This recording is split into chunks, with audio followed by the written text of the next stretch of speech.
Good evening, you're watching ITV News at 9 o'clock with Potato and Nux. Here are the latest headlines. Northern Ireland First Minister reshuffles executive. Bus fire at train station in Westbridge. And Media Meister results revealed by the DCMS Secretary. Earlier yesterday night, the First Minister of Northern Ireland, Gigam 15, reorganised his executive following his decision to make a reshuffle 2 weeks into the term.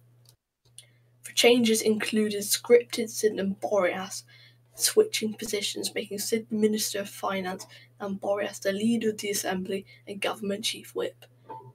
The First Minister released a statement following the changes. The decision for the executive reshuffle was made in accordance with the wishes of my very same executive. The Minister of Finance felt like he needed to take a step back in his duties, and the now former leader of the Assembly offered himself to take up the post. The agreement eventually resulted in them practically swapping roles. At around 9:30 p.m. yesterday, a major incident was declared at Clayton Road Station in Westbridge after a bus fire emerged in the foyer of the station building. London Ambulance and London Fire Brigade personnel were on scene shortly after the declaration of a major incident.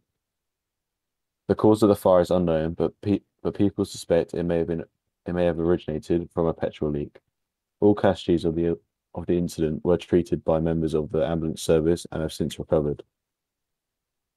Following his appointment as DCMS Secretary, Callum Garrett has released the results of November's Media Meister Award, which is a scheme hosted by the department, voted on by the public about their favourite news.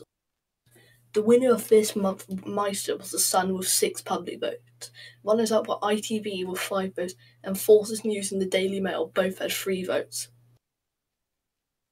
Earlier this afternoon, the Prime Minister of Canada tabled a motion to have an official referendum to decide whether or not to remove the British monarchy from Canada and replace it with a domestic monarchy, making His Excellency, the Governor-General, head of state. The House of Representatives is set to vote on this motion next session.